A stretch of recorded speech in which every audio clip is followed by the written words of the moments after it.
আপনার আব্বা প্রফেসর গোলাম আজম জি ডাকসু জিএস ছিলেন। তিনি একজন ভাষা সৈনিক আর ইসলামী আন্দোলনের নেতা। জি বিশ্বব্যাপী ইসলাম প্রতিষ্ঠার জন্য, মানবতার কল্যাণের জন্য সারাটা জীবন সাধনা করেছেন। জি একজন সন্তান হিসাবে আপনার বাবাকে কিভাবে দেখেন? প্রথম কথা হলো, আমি আল্লাহর কাছে অনেক শুকরিয়া আদায় করি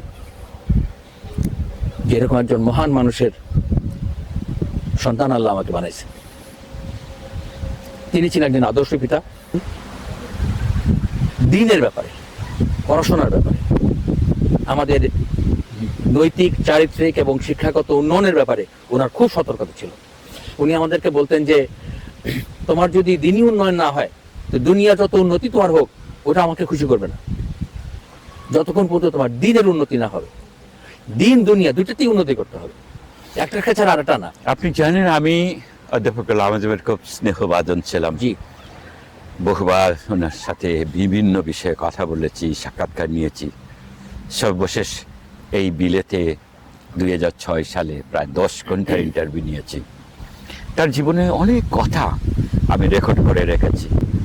তিনি যে আমাদের ভালোবাসতেন, জি নিজের সন্তানের মতো মনে হতো, মানে একেবারেই অভিভাবক হিসাবে মনে হতো। নিঃসন্দেহে এমন একজন মানুষের সন্তান আপনি। আপনাদের পড়ালেখা, আপনাদের মানুষ হবার ব্যাপারে কিভাবে উৎসাহিত করতেন? আমি যেটা একটু আগে বললাম যে আমাদের শিক্ষাগত ব্যাপারে, আমাদের চারিত্রিক ব্যাপারে, আমাদের সার্বিক উন্নয়নের ব্যাপারে ওনার খুব সতর্কতা ছিল। উনি সবসময় মনিটর করতেন পড়াশোনা কেমন হচ্ছে। আমরা যেমন ধরেন বাসায় যদি থাকতি, জামাতে যদি আমরা দেরি করি উনি খুব রাগ হতেন। উনি জামাত নামাজ পড়ে সালাম ফিরে দেখতেন আমরা আছি কিনা, জামাতে অংশ নিয়েছেন কিনা। ফজরের জন্য উনি জামাতে যাওয়ার আগে উনি আমাদেরকে উঠাতেন যে আমরা তো যেন জামাতে যাই। তো এই যে জামাতে নামাজ পড়ার ব্যাপারে ওনার খুবই একটা তাকিদ ছিল। পড়াশোনার ব্যাপারে আমরা যেন কোনো গাফলতি না করি। এবং উনি জিনিসটা সবসময় বলতেন যে দিন দুনিয়া দুইটারই উন্নতি করতে হবে। কারণ তুমি যদি দুনিয়ার উন্নতি করো, তখন তুমি দিনের আন্দোলনে কাজ করতে গেলে তোমার কথা মানুষের দাম দিবে। তুমি যদি কোনো দুনিয়াতে কোনো উন্নতি না হয় তো তোমার কথা মানুষের দাম দিবে না। তা আপনার ভাই বোনেরা কে কোন পর্যায়ে আছেন? আমার ছোট চাচা ছিলেন ম্যানচেস্টারে, তো বড় দু ভাই ম্যানচেস্টারে চলে আসেন, এখানে ওনারা পড়াশোনা করেন। এবং আমার মেজো ভাই এখনো ম্যানচেস্টারেই থাকেন, ইংল্যান্ডে। বড় ভাইয়া ম্যানচেস্টার ইউনিভার্সিটি থেকে ইকোনমিক্সে অনার্স মাস্টার্স করে ম্যানচেস্টার সিটি কাউন্সিলের একজন সিনিয়র অফিসার হিসেবে জয়েন করেছিলেন। এবং পরবর্তীতে তিনি ম্যানচেস্টার থেকে লন্ডনের হ্যাকনি বড় কাউন্সিলে, নর্থ লন্ডনের, সেখানে অনেক বড় উচ্চপদস্থ কর্মকর্তা ছিলেন। 90 দশকের দিকে গিয়ে আব্বা ওনাকে বললেন দেশে আসার জন্য। উনি তখন সমস্ত এত বড় চাকরি ছেড়ে দিয়ে উনি আব্বার কথায় চলে গেলেন দেশে। গিয়ে ইসলামী ব্যাংক ট্রেনিং একাডেমির প্রিন্সিপাল হলেন। যাওয়ার আগে অ্যাপ্লাই করে গেছিলেন ইসলামী ব্যাংকে। তো যখন উনি বাংলাদেশে চলে গেলেন, ইসলামী ব্যাংক থেকে তখন চাকরিটা চলে আসলো। তো তখন আব্বার অনুমতি নিয়ে উনি তখন জেদ্দা চলে গেলেন। এবং উনি 2016 সাল পর্যন্ত জেদ্দা ইসলামী ব্যাংকের অত্যন্ত উচ্চপদস্থ কর্মকর্তা হিসেবে ছিলেন। এবং 2016 সালে উনি অবসর গ্রহণ করে বর্তমানে উনি লন্ডনে আছেন। মানে আপনি মামুন আল আজম? মামুন আল আজম, আমার বড় ভাই মামুন আল আজমের কথা বলছি। এবং গত এই 8-9 বছর ধরে উনি ওনার সম্পূর্ণ সময়টাই ইসলামের খেদমতে, দ্বীনের খেদমতে কাজ করছেন। উনি সারা বিশ্বব্যাপী বিভিন্ন জায়গায় সফরে যান। Islamic international institute of Islamic thought, ওইটার উনি ওয়ান অফ দ্য স্পিকার প্যানেলে আছেন। বিভিন্ন দেশের বিভিন্ন জায়গায় উনি ইসলামী বিভিন্ন কনফারেন্সে অতিথি বক্তা হিসেবে যান। তো ওনার পুরো সময়টা উনি এখন আল্লাহর দ্বীনের খেদমতে কাজে লাগান। 2009 সালে আমি যখন ওয়ার্ল্ড ওয়াইড মুসলিম ডাইরেক্টরি, মুসলিম ইন্ডেক্সটা করি, তার আগে বিভিন্ন দেশের স্কলারদের সাথে আমরা বসেছিলাম স্তরে স্তরে। তো আমার একটা অনুষ্ঠানে আপনার ভাই জেদ্দা থেকে এসেছিলেন, আর বাংলাদেশ থেকে এসেছিলেন শায়েখ কামালউদ্দিন জাফরি। জি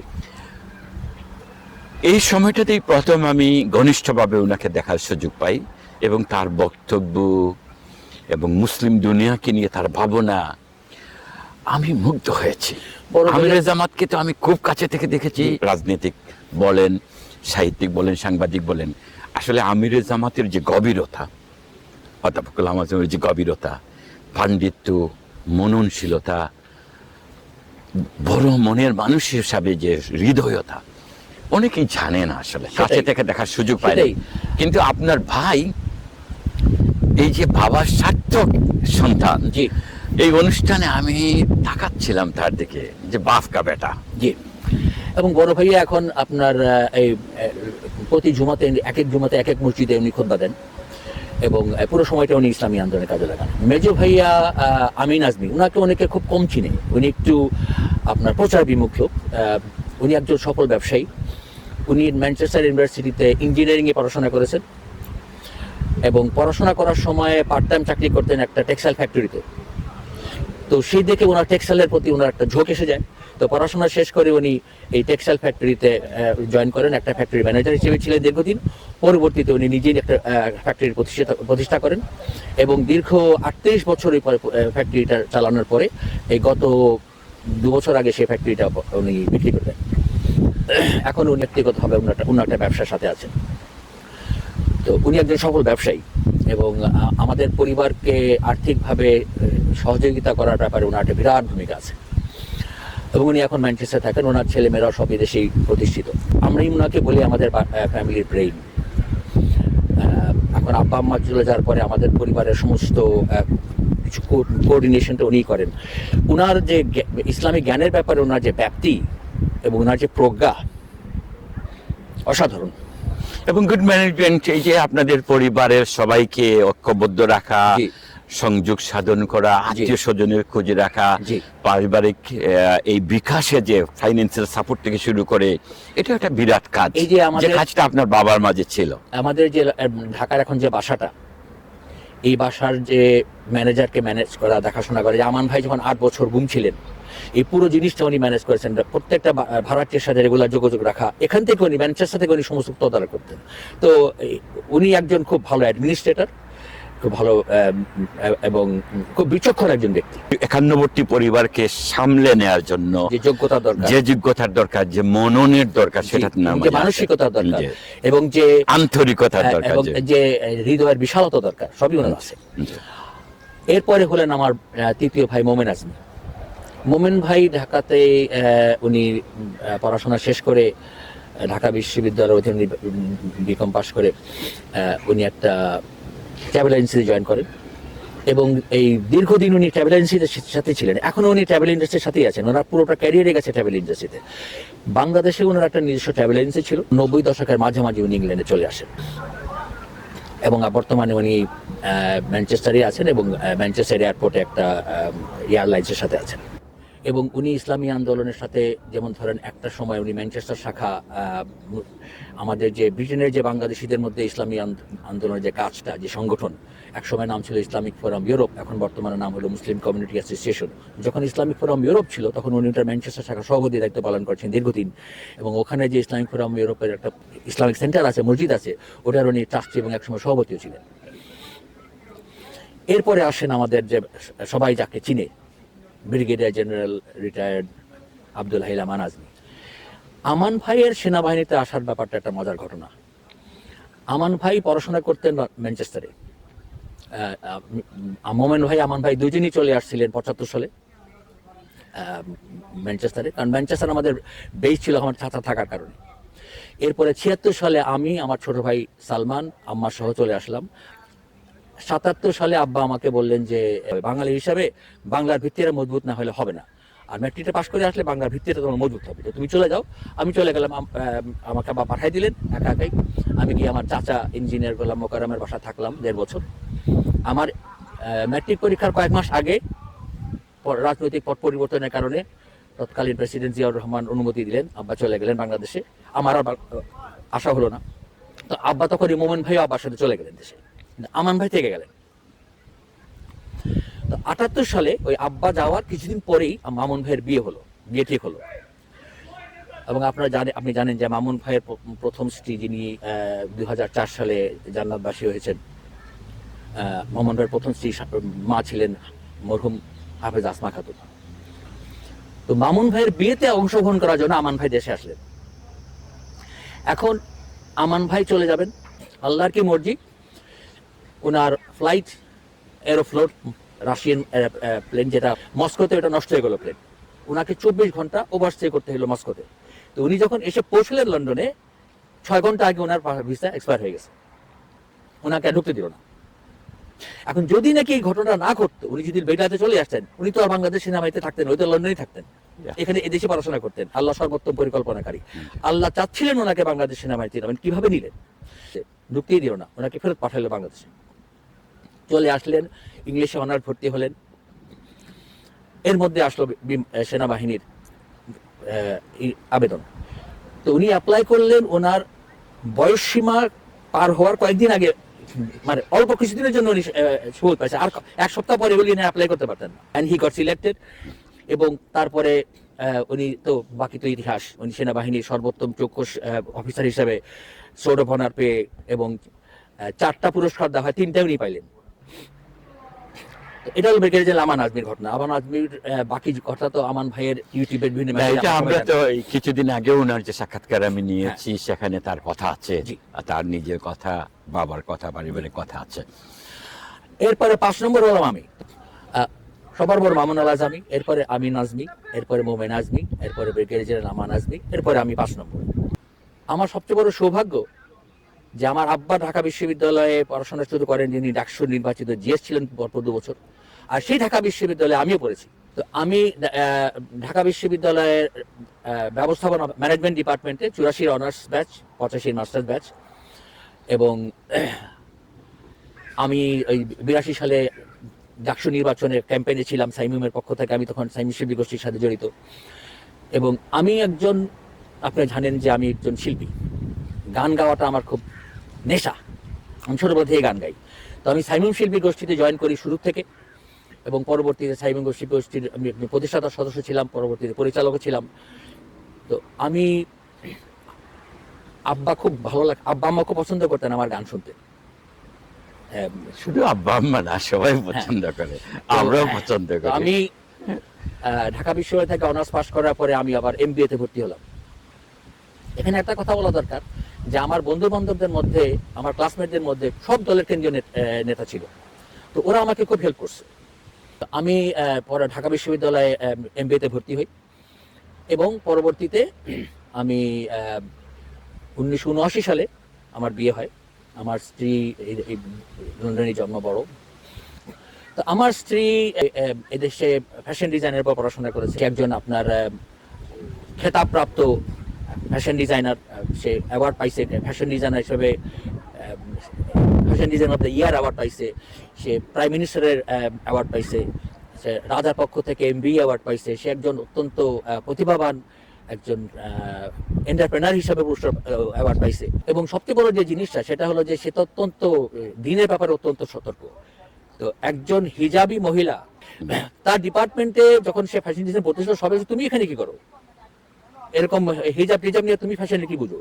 কিন্তু সে যে হিসাব করেও যে মহিলারা ফ্যাশন করতে পারে, ইসলামের বিধিবিধান পালন করেও যে ফ্যাশন সম্ভব, এটার একটা, এবং তার অভিজ্ঞতায় যে ইসলামাইজেশন, যে ডিজাইনের মাঝে যে ইসলামের আবহ তৈরি করা, ইসলামের অনেক জিনিসকে ইন করানো যায়, এই গভীরতাটা তার থাকার কারণে তো আমরা বড় একটা কোয়ালিটি সার্ভিস পাচ্ছি। জি জি জি। তো আমি বিয়ের পরে আমি একটা চাকরি নিলাম, প্রাইভেট চাকরি। 1990 সালে মাঝামাঝি সময় আমি ইংল্যান্ডে চলে আসি সস্ত্রীক, এবং তখন থেকে নিয়ে আমি সব জায়গায় ম্যানেজমেন্ট পজিশনে ছিলাম। তো আল্লাহর একটা রহমত যে আল্লাহ আমাকে সুযোগ দিয়েছেন। আমি ম্যানচেস্টারে আমার ভাইয়ের যে টেক্সটাইল ফ্যাক্টরিটা ম্যানেজার ছিলাম, এবং সেটা ম্যানেজার থাকা অবস্থায় লোকাল ইউনিভার্সিটির টেক্সটাইল ডিপার্টমেন্টের সাথে আমার একটা সম্পর্ক হলো। তারই পরিপ্রেক্ষিতে ম্যানচেস্টারে নিটওয়্যার ম্যানুফ্যাকচারারদের প্রথম যে ট্রেড অ্যাসোসিয়েশন, সেটা আমার হাতে হয় 1997 সালে। পরবর্তীতে আমি ম্যানচেস্টার ইউনিভার্সিটির টেক্সটাইল ডিপার্টমেন্টে প্রজেক্ট ম্যানেজার হিসেবে ছিলাম, এবং সেই সময় আমি ব্রিটিশ সরকারের 3টা ডিপার্টমেন্টের অ্যাডভাইজারি বোর্ডের মেম্বার ছিলাম। একটা শিল্প বাণিজ্য মন্ত্রণালয়, তারপরে আইটি মন্ত্রণালয়, তারপরে আপনার বস্ত্র শিল্প। গত বছর 10 ধরে আমি আর আমার স্ত্রী একটা টেক্সটাইল হেরিটেজের উপর একটা নন প্রফিট এনজিও চালাচ্ছি। এই যে আপনাদের অফিসটাতে গেলাম ম্যানচেস্টারে, যে বিশাল এবং দুনিয়ার এই যে জাতে জাতে জিনিসপত্র এই যে সংগ্রহ করেছেন, সুরক্ষিত আছে, এটা কিভাবে সংগ্রহ করলেন এবং মেইনলি এটা দিয়ে আপনারা কি তালিম দিতে চান? এটা তো আমার কৃতিত্ব না, এটা আমার স্ত্রীর কৃতিত্ব। এটা সব কালেকশন তারই হাতে। আমরা এটাকে বলি যে এটা 5,000 স্কোয়ার ফিটের একটা মেকার্স হেভেন। যারা কিছু বাড়াতে চায় তাদের জন্য এটা একটা অত্যন্ত হেভেন বলতে এটা স্বর্গ না, এটা হেভেন, HAVEN, এটার অন্য meaning, যেখানে তারা খুব আনন্দ পাবে এখানে। তো আমাদের কাজটা আমরা 3টা জিনিস করি। আচ্ছা, সেটা যেমন ওই যে গত সপ্তাহে ম্যানচেস্টার ইউনিভার্সিটির একটা কনফারেন্সে আমার অতিথি বক্তা হিসাবে আমি যে প্রেজেন্টেশন দিছি আমাদের প্রতিষ্ঠান সম্পর্কে, যে আমরা এই ট্র্যাডিশনাল হেরিটেজ টেক্সটাইল এটাকে আমরা শেখানো, এটাকে প্রমোট করা এবং এটাকে প্রিজার্ভ করা, এটা আমাদের 1 নম্বর কাজ। 2 নম্বর কাজ হলো মানুষকে healthy eating, healthy living, West free living, কীভাবে সুস্থ জীবনযাপন করা যায়, কীভাবে ওয়েস্ট ফ্রি, যেটাকে আপনার নষ্ট না করে জিনিসপত্র, আপনি একটা জিনিসে বারবার ইউজ করা যায়, রিসাইকেল করা যায়, রিইউজ করা যায়, সেটা প্রমোট করি। আর তৃতীয় যেটা আমরা প্রমোট সেটা হলো এন্টারপ্রেনারশিপ। আমরা মহিলাদেরকে এই বিভিন্ন রকমের এই যে সেলাই শিক্ষা দিয়ে এবং নান্দনিক যে সুন্দর জিনিস বানানো, সুন্দর কারুকাজ যেটা আছে, এই কারুকাজগুলো এগুলো শেখাই এবং এর মাধ্যমে কিভাবে তারা স্বাবলম্বী হতে পারে, উদ্যোক্তা হতে পারে। আমরা তাদেরকে উদ্যোক্তা হিসেবে সহযোগিতা করি। এই কারণেই আমাদের প্রতিষ্ঠান এবং আমার স্ত্রী তারা এতগুলো অ্যাওয়ার্ড পাইছে। আর সর্বশেষ যেটা বলতে সেটা হলো আমার ছোট ভাই ডক্টর সালমান আল আজামি। সে এখন ইউকের একটা ইউনিভার্সিটির অ্যাসোসিয়েট প্রফেসর এবং তার বর্তমানে সে এই ব্রিটেনে এবং ওয়েস্টার্ন সোসাইটিতে মুসলমান এবং ইসলাম সম্পর্কে তার যে রিসার্চ, এরপর ভিত্তি করে সে Muslim in Britain research group নামে একটা রিসার্চ ইনস্টিটিউট তার ইউনিভার্সিটিতে প্রতিষ্ঠা করেছে, যেটা সে ফাউন্ডিং ডাইরেক্টর। সালমানের পড়াশোনাটাও এখানে একটা মজার ঘটনা আছে।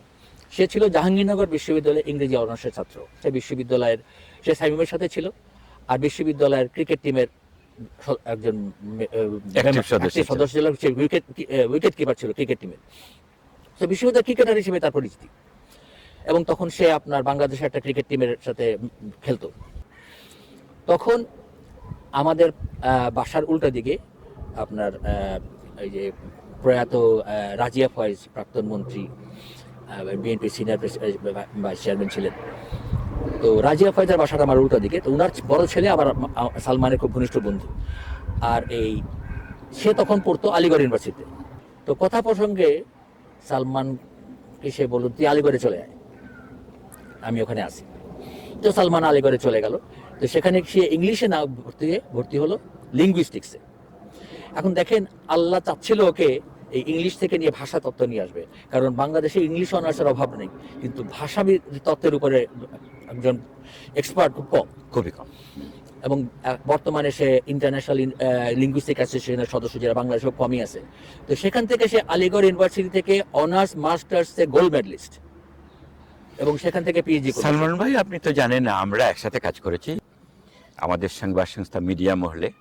আমরা যখন বাংলা ডাইরেক্টরি, রেস্টুরেন্ট ডাইরেক্টরি করলাম, তারপর ওয়াইসি মহাসচিব প্রফেসর সাহানুগুলো লন্ডন সফরে আসলেন।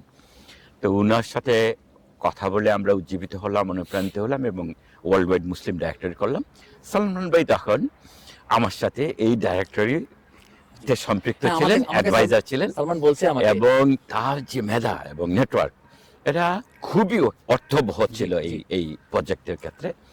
তো আমি তাকে জানি, এবং ধর্ম নিয়ে মানুষের মাঝে যে মিসআন্ডারস্ট্যান্ডিং, এটা দূরীকরণে যে ভূমিকা রাখেন, এরকম অনেক অনুষ্ঠানে অংশ নিয়েছি আমি। রিসেন্টলি সে একটা বই এডিট করছে, সম্পাদনা করছে, যে বইটার ছিল যে মিডিয়াতে ইসলাম এবং মুসলমান সম্পর্কে কি ধরনের ভাষা ব্যবহার করা হয় এবং এটা প্রেক্ষাপট কি, এর উপরে বিভিন্ন এক্সপার্টের লেখনীকে নিয়ে একটা এডিটেড বই। অসাধারণ বই। আমি এটার উপরেও তার ইন্টারভিউ নিয়েছি। তো আমাদের কোনো বোন নাই, আমরা 6টাই ভাই, আমাদের কোনো বোন আল্লাহ দেয় নাই।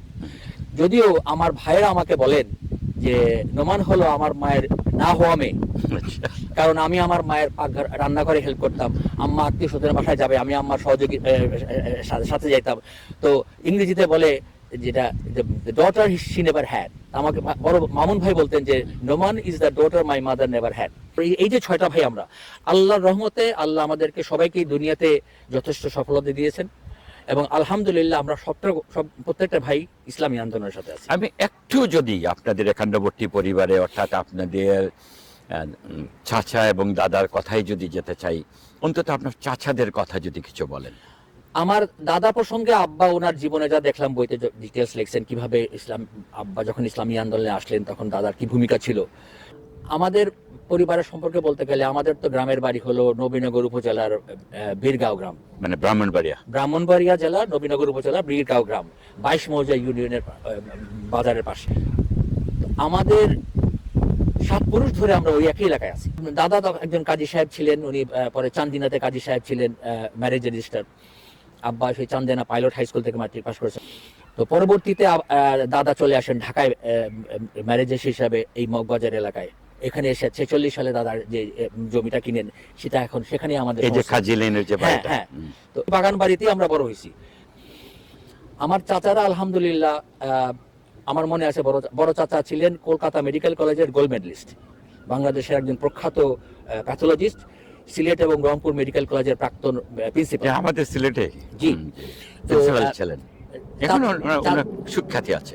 তো এবং মজার কথা হলো যে চাচা যখন ঢাকা মেডিকেলের প্যাথোলজি প্রফেসর ছিলেন, উনি যে রুমে বসতেন, ওনার একটাই মেয়ে, আমার বড় বোন ডাক্তার নাইমা মুয়াজ্জম, উনিও ওই প্যাথোলজির হেড অফ দ্য ডিপার্টমেন্ট ছিলেন, ওই বাবার চেয়ারেই বসছিল।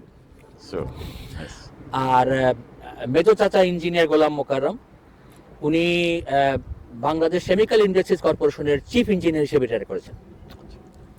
ছোট চাচা ডক্টর মাহাদিউজ্জামান, উনি বাংলাদেশ প্রকৌশল বিশ্ববিদ্যালয় বুয়েটের আপনার ইলেকট্রনিক্স অ্যান্ড ইলেকট্রিক্যাল ইঞ্জিনিয়ারিং এর প্রফেসর ছিলেন এবং পরবর্তীতে আরেকটা ইসলামিক ইনস্টিটিউটের ডিন হিসেবে রিটায়ার করেছেন। তো আলহামদুলিল্লাহ আমার আব্বা শুধু নয়, আব্বার ভাইয়েরাও সবাই অত্যন্ত প্রতিষ্ঠিত এবং মেধাবী মননশীল ছিলেন। এবং শুধু তাই না, আপনারা অনেকে হয়তো জানেন যে আমার সজি ফুফু অধ্যাপিকা জাহানারা আজহারি, উনি ছিলেন মহিলা জামাতের প্রধান একটা সময়ে, হাফেজ আসমা খালাম্মার পরে। এবং উনার হাজবেন্ড মৌলানা আলাউদ্দিন আল আজহারি, বাংলাদেশের মুসলমানদের মধ্যে সর্বপ্রথম আল আজহারি বিশ্ববিদ্যালয় থেকে পাশ করা। উনার বই আল আদাবুল জাদিদ আমাদের স্কুলে টেক্সট বুক ছিল। অসাধারণ একজন ব্যক্তি। আর আমার ছোট ফুফা ছিলেন মগবাজারের যে কাজী সাহেব হিসেবে পরিচিত কাজী সৈয়দ শরীয়তুল্লাহ সাহেব, উনি অত্যন্ত খ্যাতিমান আলেম ছিলেন। হ্যাঁ, আলহামদুলিল্লাহ আব্বা আম্মার শিক্ষা, আম্মা একটা সব কথা আমাদের মাথার মধ্যে একেবারে খোদাই করে দিয়েছেন, তোমরা এমন কোথাও যাবা না, এমন কথা বলবা না, এমন কিছু করবা না যাতে তোমার বাবার সম্মান হয়। আম্মা কিন্তু আলেম ছিলেন, উনি একজন আলেম ছিলেন, উনি মাদ্রাসায় শিক্ষিত আলেম এবং যেটাকে বলা হয় ফাজেল, মানে যেটা এখন ডিগ্রি লেভেল। এবং একটা ইংরেজিতে কথা আছে যে behind every successful man is a women.